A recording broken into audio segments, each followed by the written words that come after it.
PASB, sudah lama juga saya nggak pernah gabung di PASB. Tadinya saya siapin materinya kayaknya bakal materi yang agak serius-serius. Ternyata tema dan konsepnya PASB tahun ini barbar. Kalau gitu tadinya saya mau bikin konsepnya barbar. Anyway, senang lihat jumlah peserta Zoom yang di PASB sore hari ini ada 29, tadi sempat 31. Saya membayangkan kalau misalnya rata-rata dikali 2 berarti 60-an. Itu udah rekor banget itu. 60 orang untuk masuk ikut acara PA sore ya gitu. Even itu kalau di gereja pun agak sedikit susah. Baiklah, materinya apa perlu perkenalan lagi Elsa ya? Kayaknya udah cukup dikenal lah ya. Kalian tuh semua rata-rata masih kecil waktu saya jadi ketua PASB Setiabudi. Jadi senang untuk melayani dan saya terbeban sebenarnya ingin melihat anak-anak Tuhan itu terutama orang-orang Advent untuk lebih banyak tampil di dunia luar. Dulu abang itu sekolah SD-nya itu di Advent, SMP-nya itu di Advent. Terus saya jenuh gitu. Ini boleh contoh boleh enggak lah ya, cuman saya merasa jenuh gitu. Teman saya tuh hanya selalu orang-orang yang homogen. Dan saya nggak mau senang punya teman-teman yang homogen. Saya tuh ingin punya teman yang banyak sekali gitu, yang macam-macam gitu. Akhirnya saya pindah sekolah ke negeri di SMA. Saya masuk ke negeri di SMA, teman saya mulai dari Muslim, saya kaget, culture shock, yang tadinya semuanya homogen, semuanya bukan Kristen aja, tapi hanya Advent di SD dan SMP, ketemu sama Kristen yang berbeda, mulai kalau menyanyi itu angkat-angkat tangan gitu kan, penyembahan gitu ya.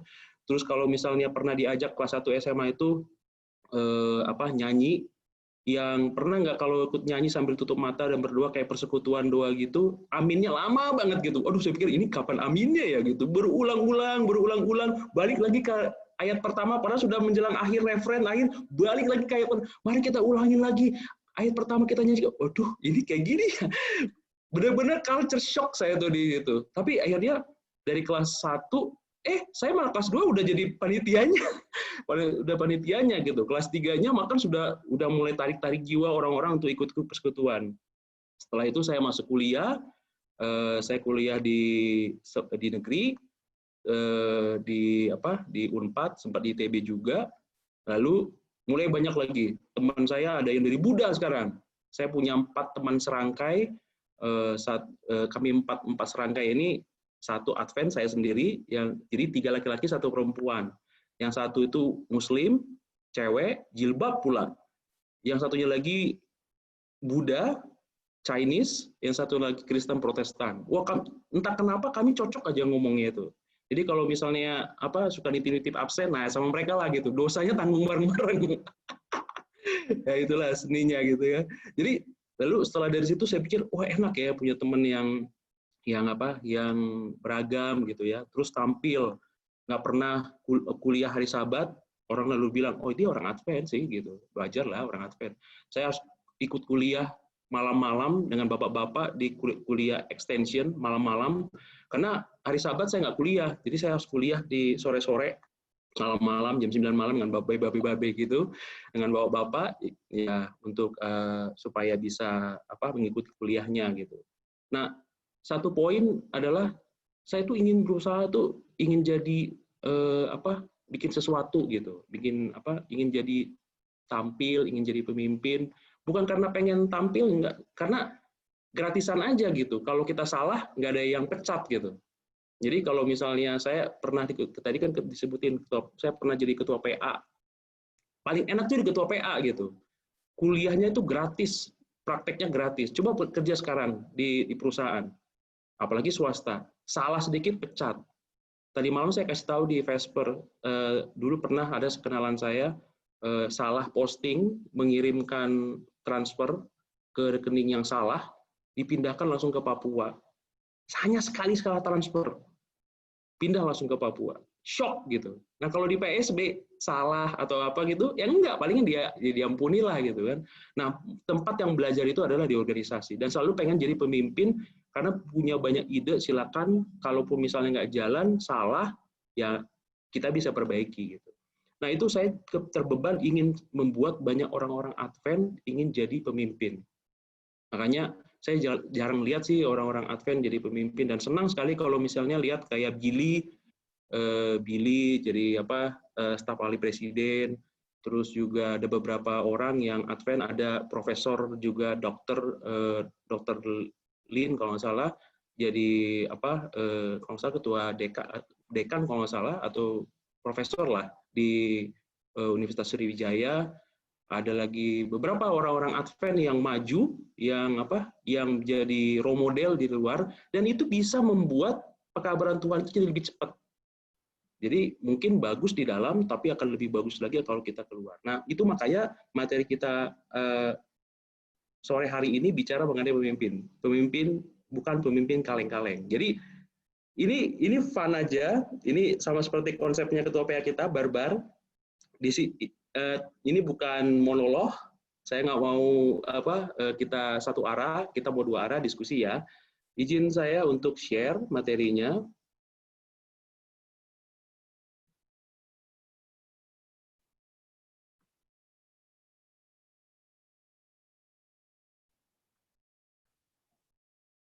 Sudah bisa terlihatkah?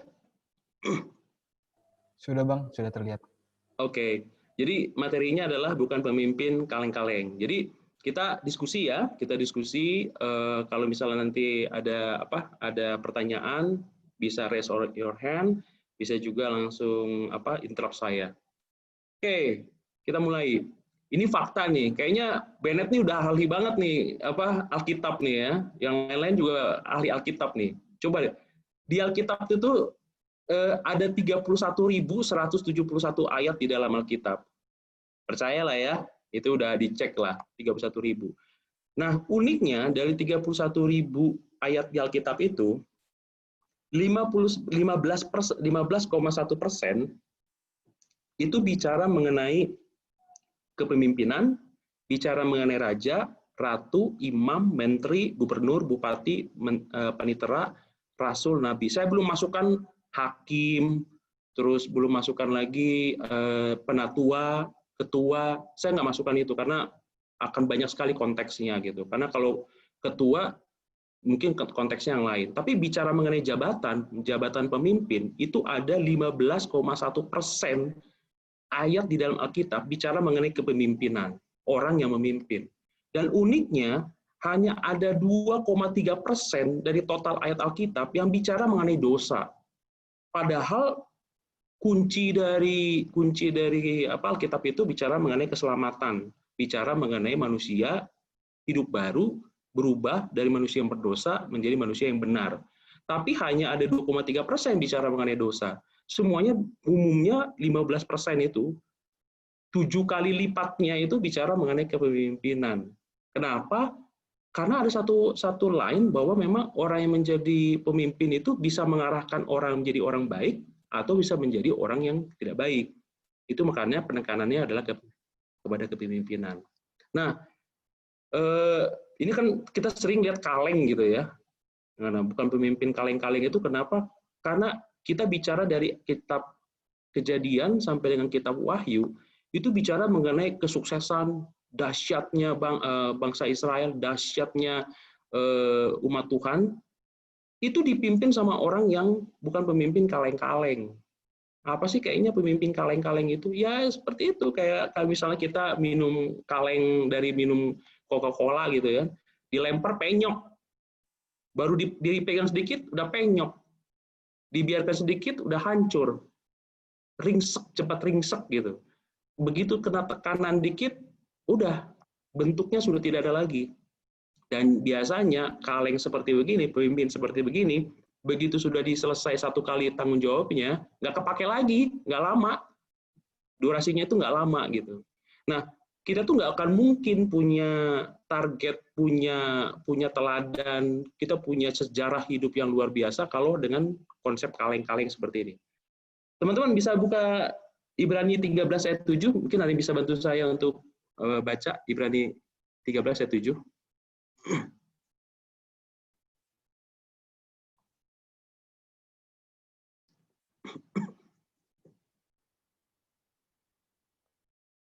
Ada yang bisa bantu saya? Saya, Bang.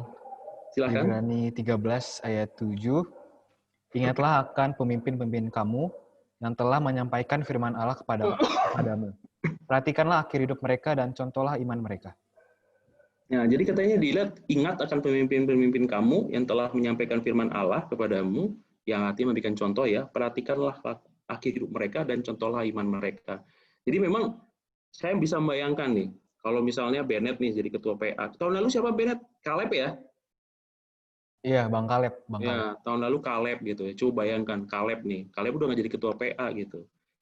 Tapi ketua PA saat ini pasti akan benchmarknya itu adalah ketua PA sebelumnya. Itu udah common lah. Setiap tahun selalu begitu. Oh, dulu dia bikin kayak gini. Saya mau bikin lebih baik.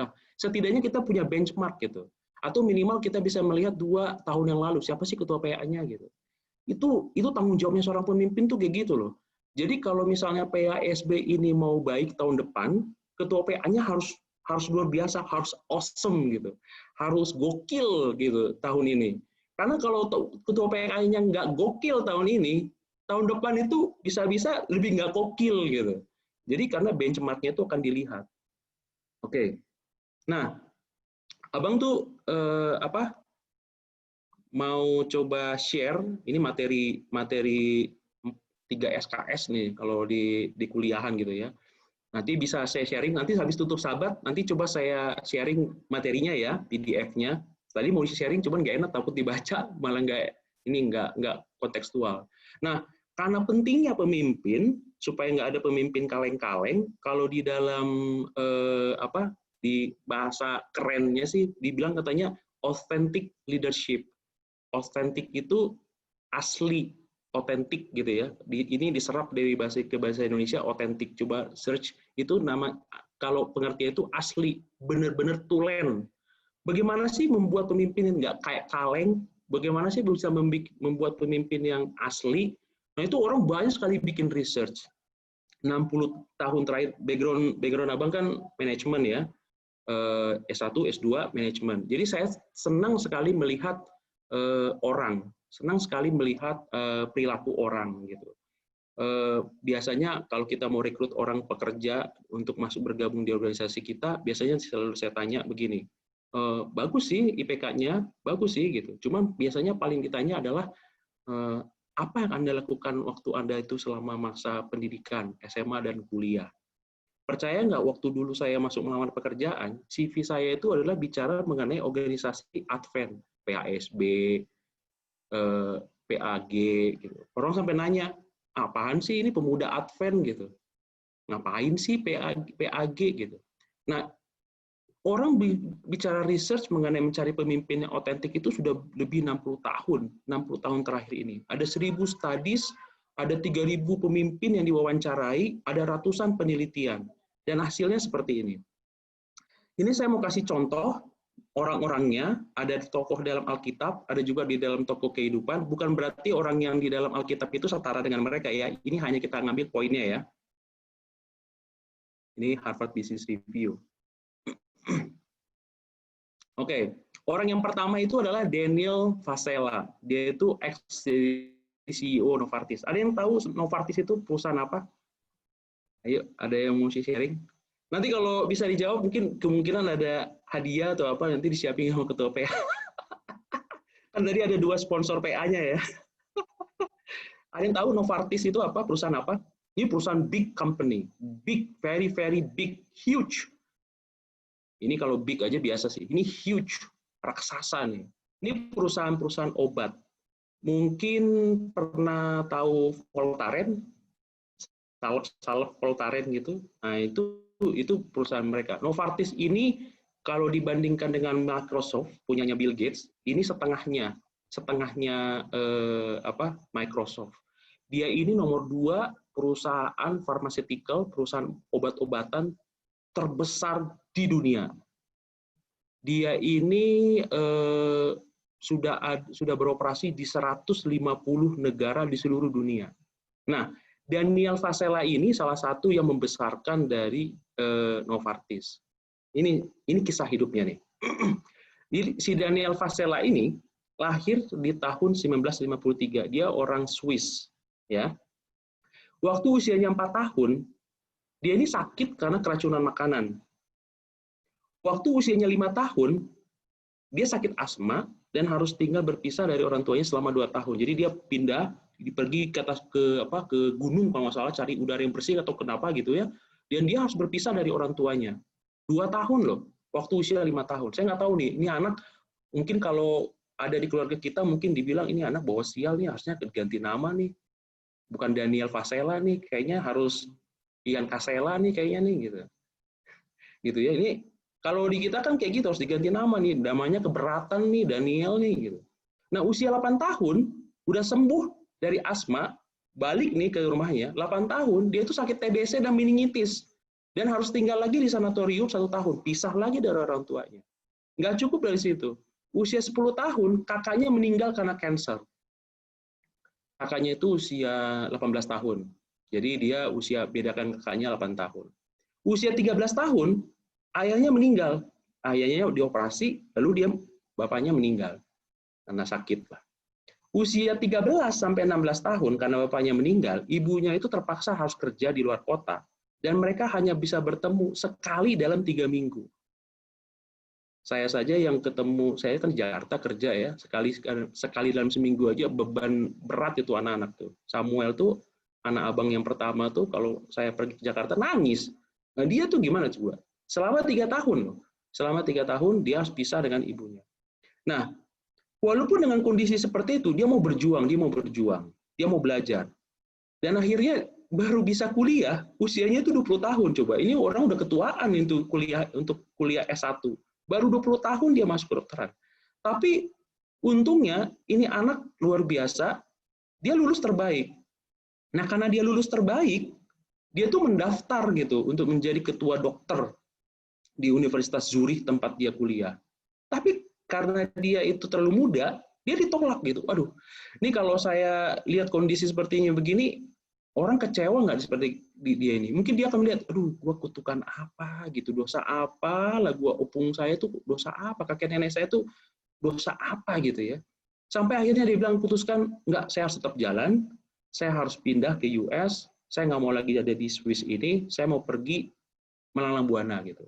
Nah ternyata karena dia sering sakit, karena dia sering susah, karena dia sering menderita, akhirnya dia pengen kerja di perusahaan obat-obatan. Tujuannya satu, ingin membuat obat-obatan yang lebih murah, yang bisa dijangkau oleh semua orang, sehingga seperti dia, orang-orang seperti dia, bisa dapat beruntung mendapat obat-obatan yang mudah diakses dan juga lebih murah. Akhirnya dia kerja di Sandoz, di perusahaan di US. Dan uniknya, entah kenapa, si Sandoz itu akhirnya merger dengan perusahaan farmaseutikal yang lain, Ciba Geigy. Akhirnya menjadi Novartis. Perusahaan Sandoz saja udah gede, gabung lagi perusahaan gede, jadi raksasa. Nah, dialah yang jadi CEO-nya. Nah, pertanyaan Abang sebelum masuk situ. Ini kalau bicara mengenai kelebihan dari si Daniel, saya minta pendapat deh. Apa yang bisa diambil dari Daniel ini pelajaran bagi kita? Ada yang bisa kasih pendapat nggak?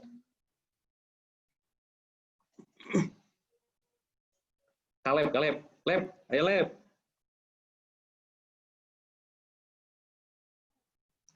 Dia kalau saya lihat optimis ya Bang ya. Optimis, betul, optimis. Ini saya pilih nih bukan pemimpin yang kaleng-kaleng loh. Yang kalau dia pemimpin kaleng, usia 4 tahun, 5 tahun, 8 tahun udah ringsek gitu. Udahlah, lepaslah deh gitu. Ada lagi yang kasih pendapat yang lain? Gigih, Bang. Walaupun ada Betul. pendidikannya tetap gigih deh. Betul, gigih. Tangguh. Ada lagi ngasih pendapat?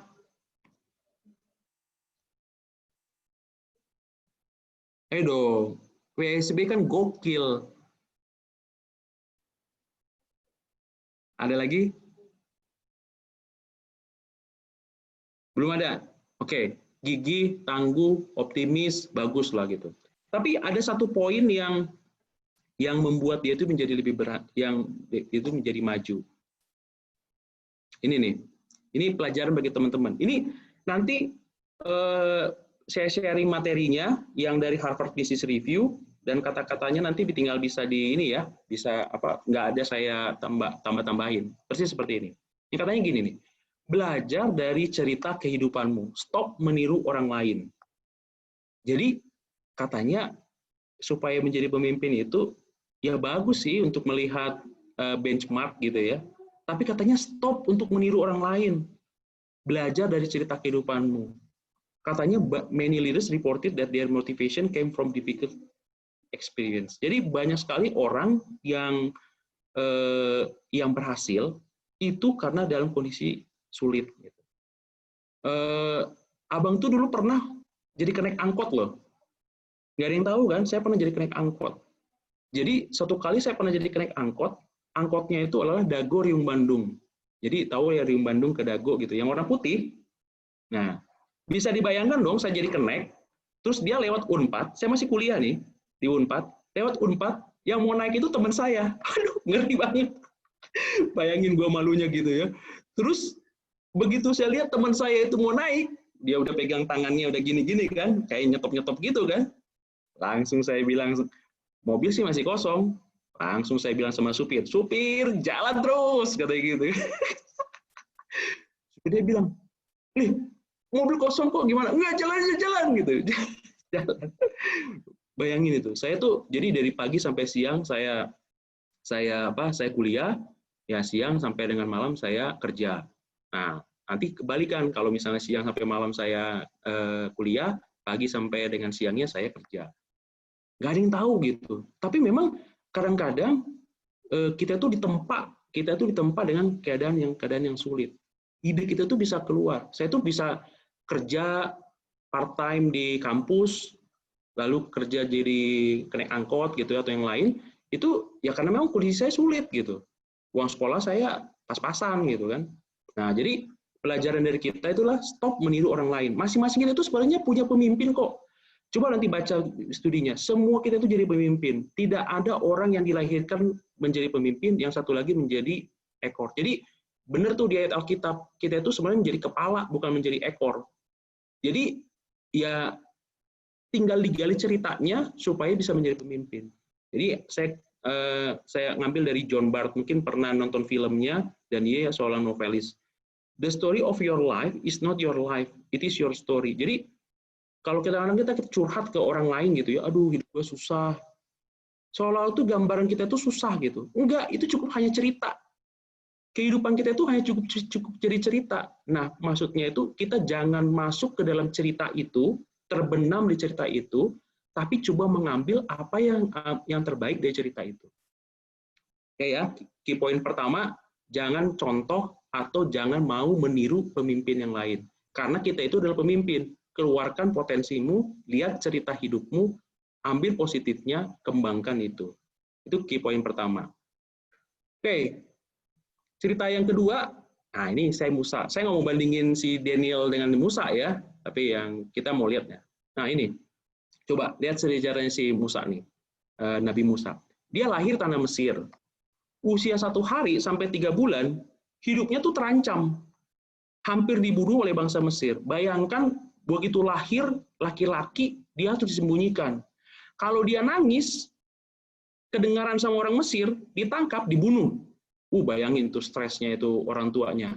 Mungkin kalau dia nangis karena kelaparan, itu mungkin mulutnya tuh dibekap sama orang tuanya. Supaya dia jangan menangis.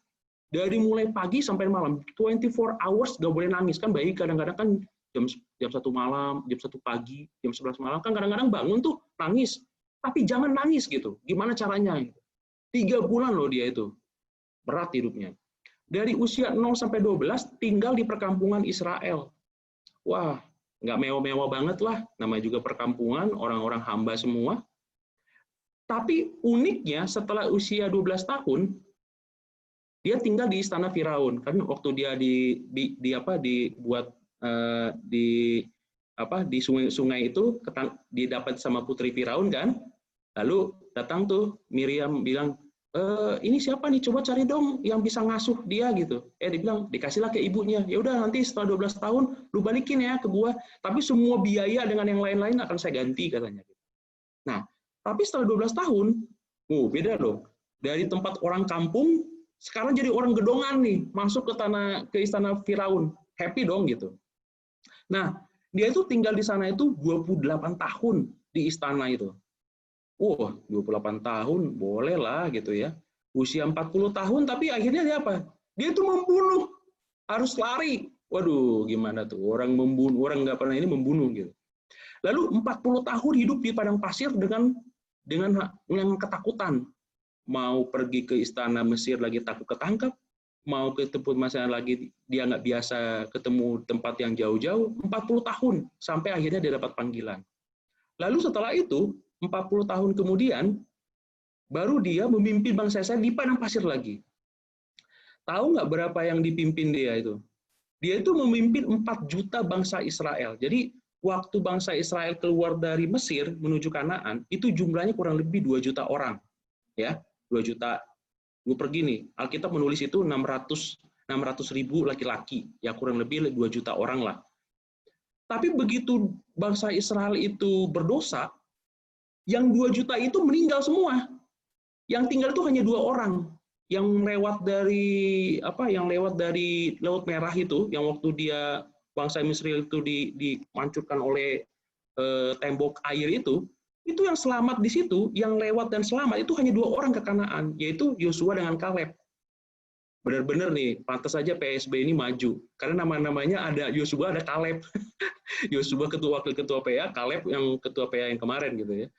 Bayangin, hanya 2 orang yang masukin. Jadi dan ketika masuk ke Kanaan, jumlah bangsa Israel itu 2 juta juga. Jadi bayangkan dia itu 4 juta orang dipimpin. Bayangkan, ada 1 orang memimpin 4 juta orang. Mau tahu nggak penduduknya Kota Bandung? 2,3 juta.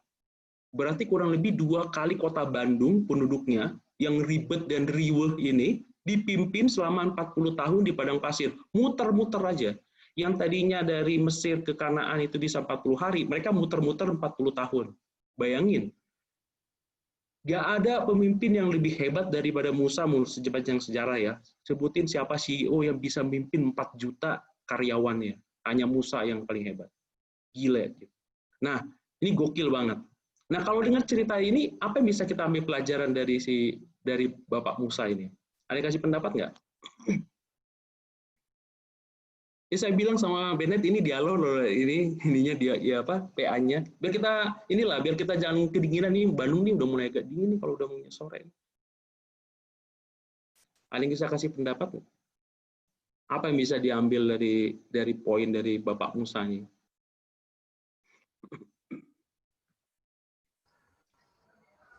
Kalau saya lihat dia mau dipanggil ya. Ya. Mau untuk dipanggil jadi pemimpin. Mau dipanggil. Iya, sekarang orang kalau dikasih jabatan ada yang suka nolak, Bang ya. Aduh. Oh, maksudnya jabatan apa nih? Kalau saya sih dikasih jabatan jadi direktur, mau. Jabatan apa dulu? Paling yang ketua PA dulu ya. Dulu saya mau sharing. Dulu kalau zaman saya dulu ketua PA, biasanya kami tuh bikin bikin semacam forum gitu. Jadi betul tuh kata Bennett tuh.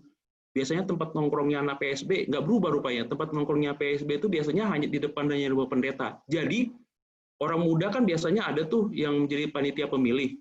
Sebelum panitia pemilih dari wakil orang muda itu masuk memilih jadi siapa yang jadi ketua PA, biasanya tuh orang-orang pemuda itu rapat dulu di depan ke rumahnya Pak Pendeta. Ayo, kamu ya, enggak, apa programmu, apa gini, kamu ya jadi ketua PA. Nah, biasanya tuh kita tuh udah mengerucut, baru ketua wakil dari orang muda itu masuk untuk memilih siapa jadi ketua PA.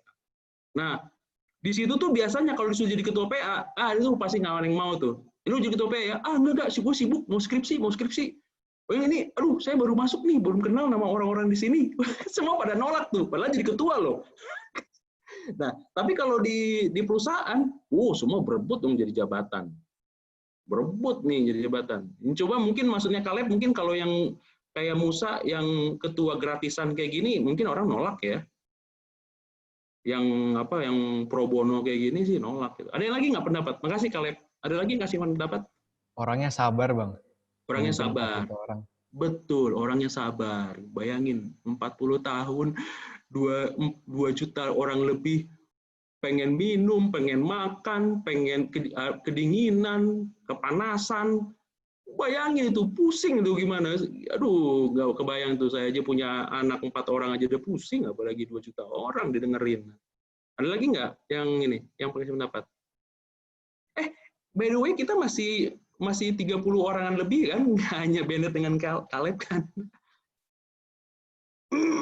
Oke, next ya. Ini pelajaran, ini keynote yang key point yang kedua. Ternyata Bapak Musa itu ternyata dia punya kesadaran diri. Dia itu ditempa dari sejak dari hidup susah, hidup senang, dari sejak dia hidup di perkampungan, dia hidup di istana. Dia itu punya satu, yaitu self-awareness, kesadaran diri. Ini orang yang penting bagi seorang pemimpin itu adalah sadar diri. Banyak pemimpin sekarang itu nggak sadar diri. Kenapa nggak sadar diri? Kesadaran diri itu katanya penting untuk memahami orang lain. Pernah lihat nggak kalau memimpin itu egoisme dia yang dipakai? Bisa jalan nggak programnya? Nggak ya, nggak akan mungkin. Tapi dia tuh bisa paham, bisa bayangkan dia tuh punya kayak, tadi kan anggota PSB itu 15 orang ya Bennett ya? Termasuk Bennett itu 15 orang? Itu staffnya Bang. Oh itu staffnya? Yeah. Oh ininya, boardnya ada berapa? Ketua, wakil, di luar ketua, wakil, sekretaris, dan bendahara ya? Iya, betul. Oke, berarti kurang lebih sekitar 19 atau anggaplah 20 orang gitu. Bayangin memahami orang. Yang satu begini, yang kedua begini, yang satu lagi kuliah, yang satu lagi ini. Tadi ada kesaksian Hilda ya. Hilda lagi sedih, lagi moodnya lagi mungkin lagi kurang ini. Terus Bennett, waduh gimana nih? Ini sekretaris gua mau bikin surat, dia lagi moodnya nggak enak. Gue bikin surat aja lah sendiri gitu. Dia harus sadar gitu. Ya sadar diri, nggak bisa maksa. Lu kan sekretaris, lu bikin surat dong. Kita undang lu PA yang lain gitu. Nggak bisa kayak gitu. Gitu. Pemimpin tuh harus sadar diri, memahami orang lain, dan bagaimana bisa menilai diri kita sendiri. Dia itu Bapak Musa itu bisa pandai menilai diri dia sendiri, tahu memposisikan diri kita. Dan yang terutama adalah sikap dan tanggapan kita terhadap kondisi saat itu. Jadi the right man on the right place on the right time. Jadi itu susah loh cari orang seperti begitu. Marah, orang pemimpin itu harus marah. Tapi marahnya juga harus pada kondisi yang tepat.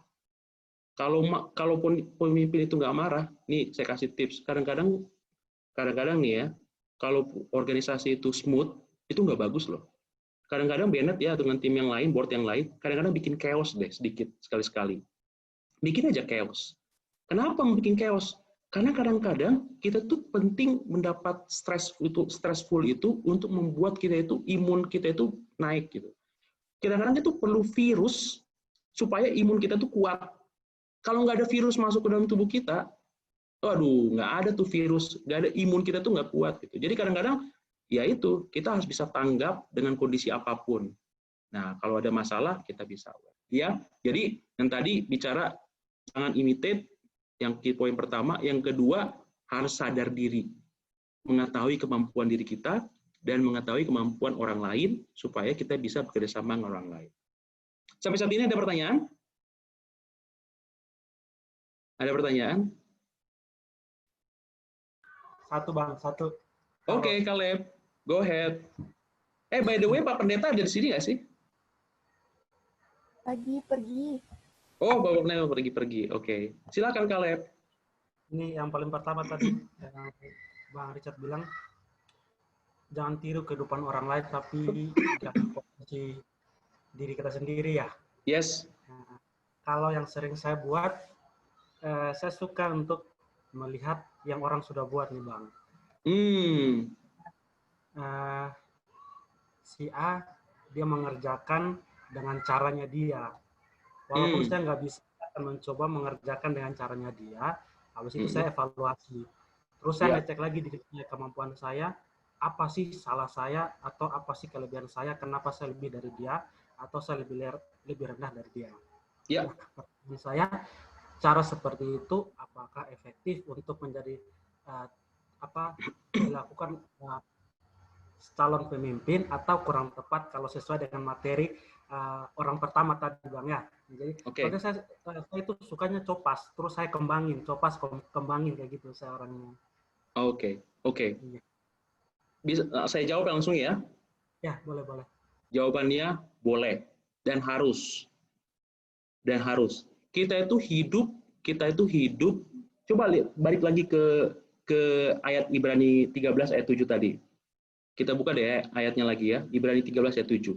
Ingatlah akan pemimpin-pemimpin kamu yang telah menyampaikan firman Allah kepadamu. Perhatikanlah akhir hidup mereka dan contohlah iman mereka. Jadi memang di Alkitab bilang harus dicontoh. Tapi sebenarnya benchmark itu bukan membuat kita itu menjadi mengimitasi mereka.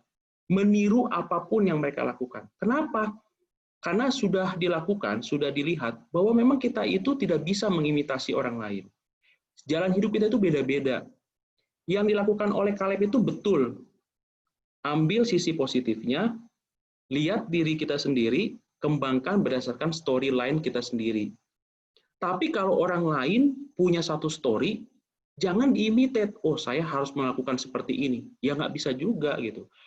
Orang kalau misalnya mau sukses, misalnya nih ya, Pak Habibie itu mau sukses. Dia itu kalau dari kebiasaan dari sejarah pendidikannya masuk ITB dulu, lalu dia pergi ke Jerman.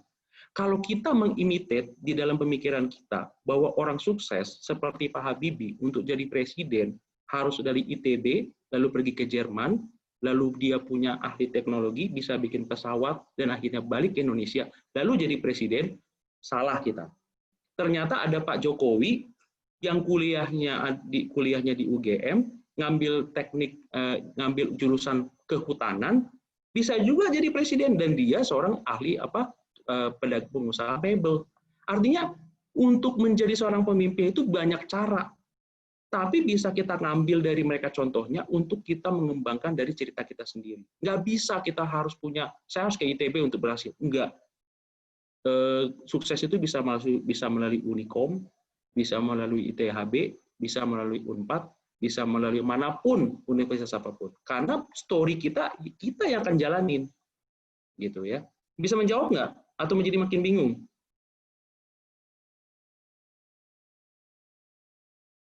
Oke, sip. Kita masuk ke selanjutnya.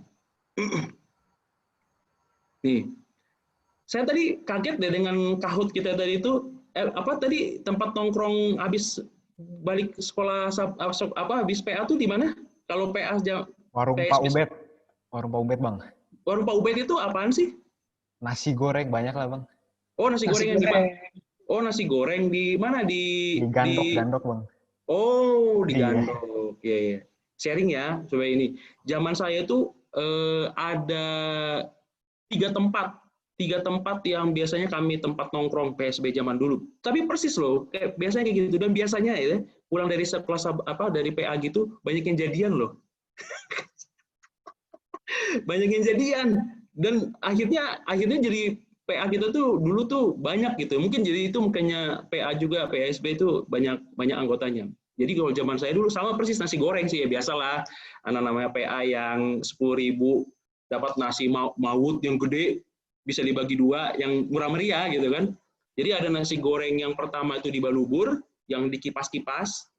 Yang kedua itu biasanya zaman PSB, yang kedua itu nasi goreng yang ada di pasar Pasar apa sih dekat RS1?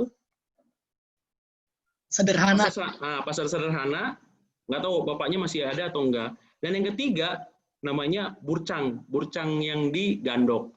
Nah, itu tempat ini itu pernah ini. Dan percaya atau tidak percaya, ada loh anak PSB nembak di gang dekat Burcang itu.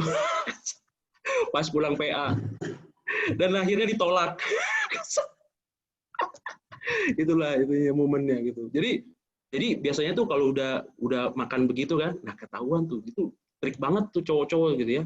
Kan cewek-cewek udah makin malam tuh ya, langsung dibilang, ya udah deh temenin deh, antar ke kosannya gitu. Ya udah gue nemenin si A, yang satu yang nemenin si B gitu. Ada aja akalnya gitu ya. Oke lah, tapi anyway, kita mau bicara mengenai Holy Cow. Dari saya pikir tadi warung Pak Ubed itu apa gitu ya. Nah, mungkin pada familiar ya dengan Holy Cow ya. Mungkin Holy Cow sekarang lagi menurun, tapi zaman dulu sih booming. Tahu kan steak Holy Cow ya? Ya nanti diajak sama ketua PA nih, kalau pas sudah nanti nggak ada COVID lagi nanti. Nah, CEO-nya Holy Cow itu namanya Mas Afid Dwi Purwanto. Orang Indonesia, tadi kan orang luar negeri, masa orang Indonesia nggak diambil contoh? Ada nih orang Indonesia nih, kita bisa ambil contoh CEO-nya Holy Cow. Nah, mau tahu nggak ceritanya si Mas Afid ini? Dia tuh kuliah di Fakultas Hukum. Dia itu. Apa hubungannya jadi pedagang gitu. Tapi dia ya banyak orang sekarang suka salah-salah masuk gitu ya, mungkin karena faktor banyak lah gitu. Terus karena dia sekolah hukum itu, lalu dia tuh entah kenapa jiwa bisnis sudah ada gitu. Waktu masih kuliah itu dia penjual kaos sablonan, tapi akhirnya gagal karena dia itu salah urus di keuangan, rugi. Padahal kaosnya bagus. Karena sering rugi dan waktunya suka habis dengan bisnis, orang tuanya akhirnya jadi marah. Dia bilang, lu nggak perlu lagi lah cari-cari duit untuk bisnis. Lu pergi aja di karyawan, kuliah bener, karyawan, dapat gaji yang bener, pasti. Ngapain bisnis gitu.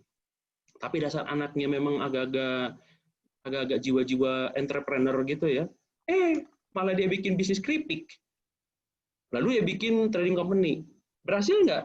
Gagal, coba. Gagal lagi gitu. Udah itu dia bikin bisnis, ketipu lagi. 300 juta sama orang lain ketipu. Terus dia bilang, aduh, gue tuh mau bikin apa ya? Gue tuh pengen bisnis sih gitu, nggak mau kerja gitu. Ada orang kayak gitu sih, entrepreneur gitu.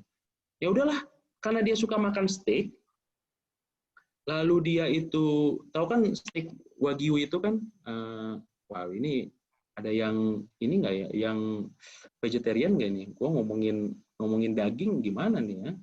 Ya, kalau steak wagyu itu kan steaknya Jepang kan, dia itu lebih fresh, lebih juicy katanya sih gitu ya. Nah itu biasanya kalau makan di restoran steak wagyu itu rata-rata harganya 400 sampai 500 ribu per porsi.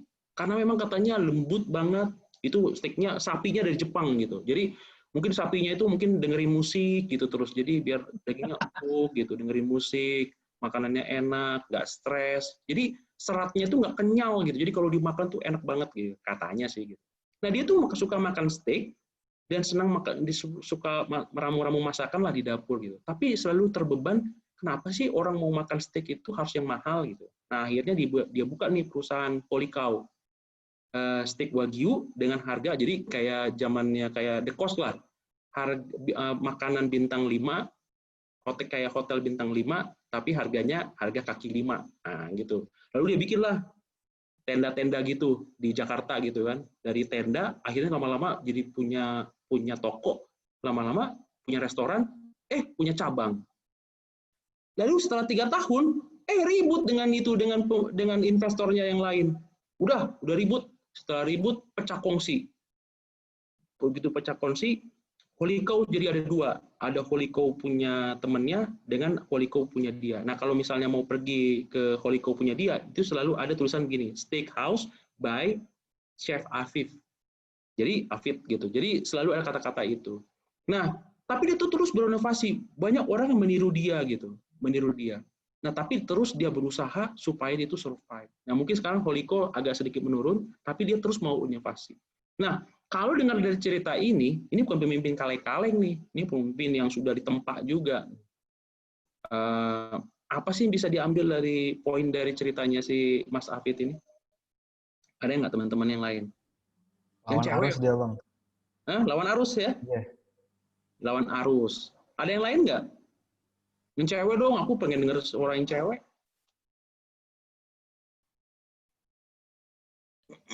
Ikuti kata hati, Bang. Yes, ikutin kata hati, betul. Ada nggak sih yang masih dipaksa-paksa gitu? Ya biasalah ya orang tua gitu ya. Anak saya aja masih kecil aja saya udah pengen dia tuh jadi apa gitu.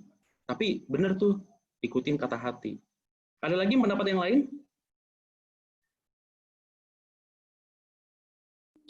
Nggak ada? Jadi kerjaan. Gimana Bang? Hobi jadi kerjaan, suka makan steak, jadi bikin restoran steak. Pekerjaan terbaik di dunia adalah melakukan hobi kita, tapi menghasilkan. Itu kerjaan paling baik. Ada 2 tuh. Bisa melakukan hobi, lalu kita mendapatkan uang dari bisnis ya, atau melakukan hobi, tapi dibayar oleh orang lain. Nah, itu seperti kayak karyawan. IT gitu kan. Senang IT, senang ngulik-ngulik, terus kerja di perusahaan IT, dibayar. Hobinya gitu. Nah, itu jarang-jarang tuh kayak gitu. Oke, apa sih bisa kita ambil dari poinnya dari ceritanya Mas? Hanya satu, praktik, dan praktik. By the way, praktik ini bahasa baku ya, bukan praktek gitu ya, praktik gitu. Lakukan. Jadi tadi kita belajar yang pertama itu kan storyline. Lihat nih, Bennett, siapa lagi? Elsa, Caleb, itu masing-masing punya sejarahnya sendiri-sendiri, background-nya sendiri. Ada orang Batak, ada orang Timor, ada orang Nusa Tenggara, ada orang Jawa, punya sejarah masing-masing, punya background masing-masing. Lalu setelah itu apa? Punya self-awareness, punya kemampuan untuk punya nilai-nilai, kemampuan di dalam diri kita. Tapi itu nggak berguna kalau nggak dipraktekkan. Nah, cara untuk mempraktekannya itu yang paling simple adalah ikut organisasi. Ikut organisasi di gereja, PA, ikut di PAG, ikut di Senat, kalau yang Senat ya, kalau yang SMA ikut di OSIS, semua organisasi lakukan, praktekkan.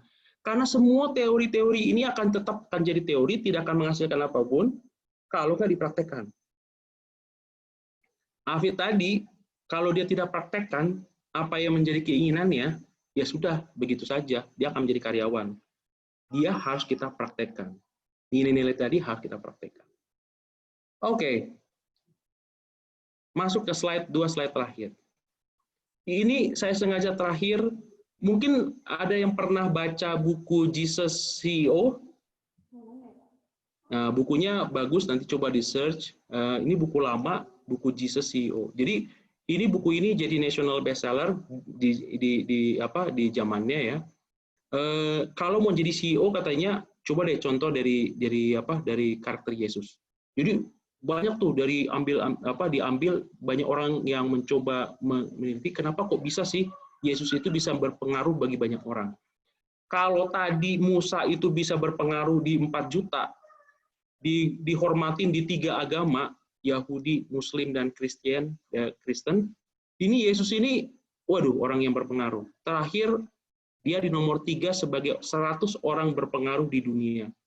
Coba bayangin, kita lihat nih storyline-nya dari Tuhan Yesus. Lahir dari keluarga yang sederhana. Aduh, sederhana banget. Nggak dipandang lah. Kalau di Yesaya bilang, aduh, nggak dipandang nih orang. Usia 12 tahun itu dia sudah bisa diskusi dengan para imam. Itu kenapa?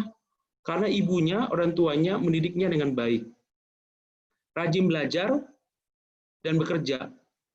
Sejarah Nubuat menuliskan bahwa dia itu rajin bekerja, menolong orang tuanya, dan juga saudara-saudaranya. Dari usia 12 tahun di secara Alkitab memang tidak diceritakan sampai akhirnya beliau memulai pelayanannya di usia 30 tahun. Yang pertama dilakukannya adalah bukan membuat kursus atau membuat selebaran atau apa. Yang pertama dilakukannya adalah merekrut 12 orang. Lalu dia itu mendidik 12 orang muridnya itu, melatihnya selama 3,5 tahun. Setelah dia mati di kayu salib dan pergi ke surga, bayangkan saat ini pengikutnya 2,4 miliar. 29% dari penduduk dunia adalah pengikutnya.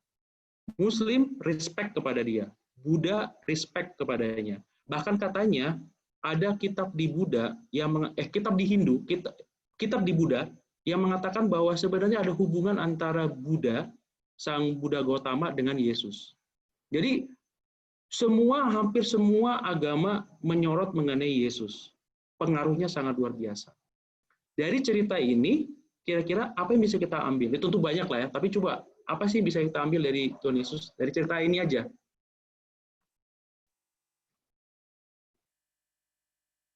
Yang cewek lagi, yang lain. Elsa. Siapa lagi ini ada di sini nih? Kak Kimberly. Kimberly. Penuh kasih sayang, Bang, bisa merangkul banyak orang. Wow, ya. Penuh kasih sayang, bisa merangkul banyak orang. Betul. Apalagi? Kan tadi udah bicara ada 1 poin, 2, 3 gitu. Yang pertama storyline, yang kedua itu lihat kemampuan diri, yang ketiga dipraktekkan. Nah, ini yang keempat nih, apa nih?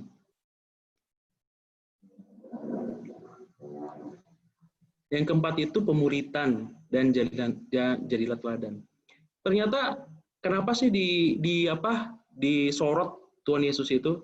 Karena memang luar biasa gitu. Bayangkan dari 12 orang jadi 2,4 miliar. Nggak ada yang kebayang. Ini mekanisme multi level marketing, MLM.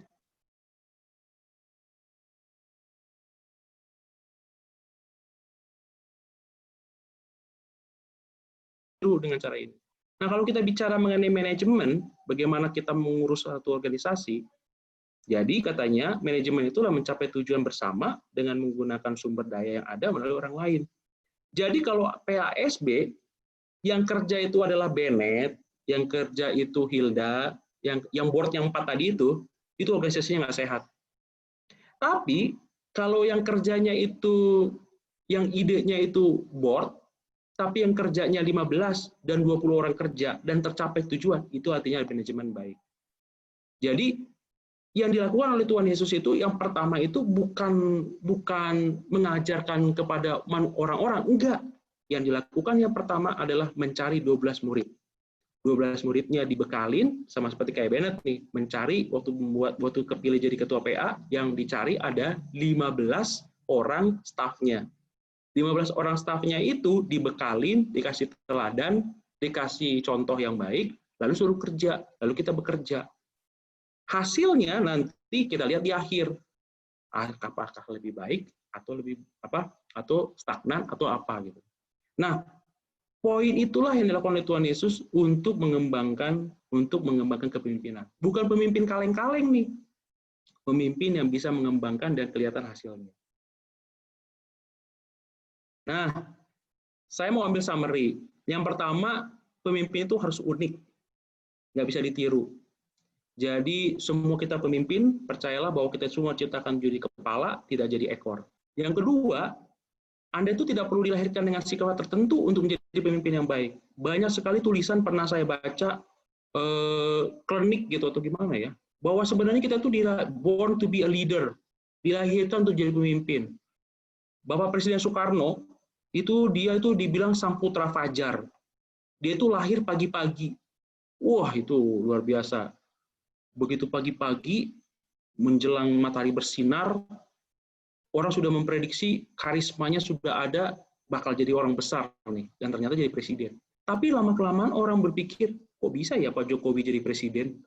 Dan banyak pemimpin-pemimpin lain jadi orang-orang bisa jadi pemimpin. Ternyata bukan memang sifat. Memang bukan ditakdirkan, takdir untuk jadi pemimpin itu semua bisa gitu. Ya tinggal sekarang kita mau mengolahnya atau tidak gitu. Nah, jadi yang perlu Anda lakukan, teman-teman lakukan jadi pemimpin, walaupun saat ini hanya 1 ketua PA, tapi semua kita adalah pemimpin, adalah pelajari mulai sekarang, coba catat apa yang menjadi storyline kita, coba bikin agenda atau apa. Coba saya list deh ya, apa sih yang menjadi kelebihan saya? Lalu ambil yang positif-positifnya, kembangkan, lalu dipraktekkan. Lalu kalau misalnya Anda sudah berada di dalam tahapan ingin mempraktekkan, usahakan jangan kerjakan sendiri. Capek. Kita harus cari teman, rekan kita, supaya tujuan kita bisa tercapai bersama. Terakhir, saya mau kita buka 1 Timotius 4 ayat 12.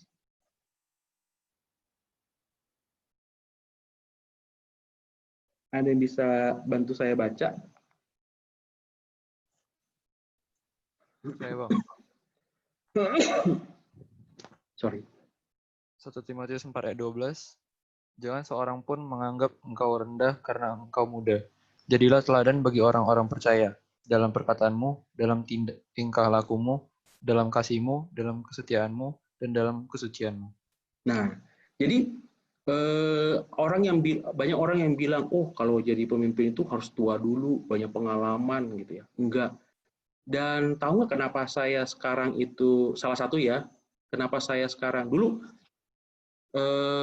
hampir semua departemen di gereja, saya tuh pengen coba gitu. Jadi pernah di sekolah sahabat, pernah di PA, pernah jadi guru sekolah sahabat, pernah ketua PA, you name it lah. Pernah, walaupun suara saya agak-agak serak-serak becek kayak gini, saya juga ikut anggota paduan suara loh, Sevo, dan ya juara juga gitu. PSB itu juara di Bandung gitu kalau ini. Wah, semua pengen dicoba gitu. Nah, tapi ada satu yang belum pernah saya coba. Jadi guru sekolah sahabat anak-anak.